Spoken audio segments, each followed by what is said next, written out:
কবিতা কেৰাণী শেলীৰ চিঠি। কবি শ্ৰদ্ধাৰ মহেন্দ্ৰ বৰাদেৱ। সি বিচৰা চিঠিখন নাহিল, আজিও নাহিল। বাহিৰত পাতল বৰষুণ। শনিবাৰৰ এই মৰম লগা বিয়লিটো কিমান ধুনীয়া হ'লহেঁতেন এখন চিঠিৰে। নীলাখামৰ চিঠিখন কপা হাতেৰে খুলিছিল, বুকুৰ ধপধপনিও। কিমান আশাৰ চিঠি এইখন। বৰুৱা, আপোনাৰ টকাকুৰিটা যদি এই মাহতে ইমান আমনি লগা, তিতা লাগি যায় আজিৰ আবেলিটো। কাইলৈ যে দেওবাৰ, পিয়নটো যদি কালিও আহিলহেঁতেন। ৰিমজিম বৰষুণ নামে। মাজে মাজে ফোনৰ টিলিঙা বাজে। 4 ডাউন 9 আপ। তাৰ জীৱনৰ চিনাকি ছন্দ।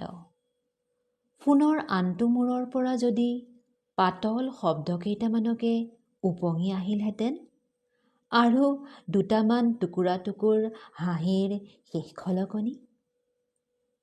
স্বপ্নৰ আমেজ ভাঙে ফোন আৰু গাড়ীৰ কৰ্কশ স্পন্দনে। চিঠি আহে হালধীয়া খাম, 1000 টন তেলৰ হিচাপ। তথাপি নাহিল চিঠি, তাৰ আপোনজনৰ চিঠি। যোৱাকালিও নাহিল। মুকুলৰ চিঠি সেইখন, সি চিঠি ভৰাবলৈকে পাহৰিলে। সুদা খামটো আহিল। ওপৰত তাৰ ৰাবীন্দ্ৰিক হাতৰ লেখা। এটা আখৰৰ গাত আনটো আখৰ ভেজা দি থকা। মন ভাল নলগা উদাসী মুহূৰ্তৰ চিঠি আছিল হয়তো। তাৰ সলনি যদি সি আশা কৰা ঠাইৰ চিঠিখনকে আহিলহেঁতেন। শুই শুই ভাগৰ লাগি চিঠি লিখিবৰ মন যোৱাকৈ যোৱা ৰাতিটো যদি আৰু অকণমান দীঘল হ'লহেঁতেন। এই ডিচেম্বৰৰ ৰাতিবোৰ কিয় যে ইমান চুটি, বেয়া লাগি যায়। বগা কাগজ এখিলাত যদি তেওঁৰ পাতল ওঠৰ অকণমানি চুমাৰ চেকা এটাকে। তাৰ ৰেচন কাৰ্ড পে স্কেলৰ জীৱনটো এটা ট্ৰেজেডিৰ বুৱতী সুঁতি।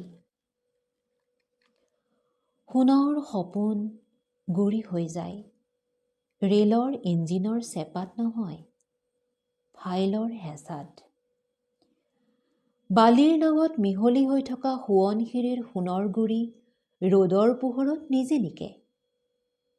চিকিমিকি বালিচন্দা জ্বলে।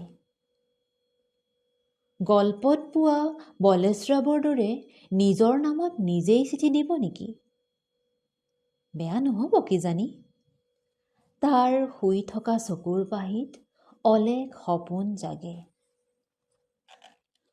সপোন দেখি দেখি তুমি শুই থাকা কেৰাণী কবি।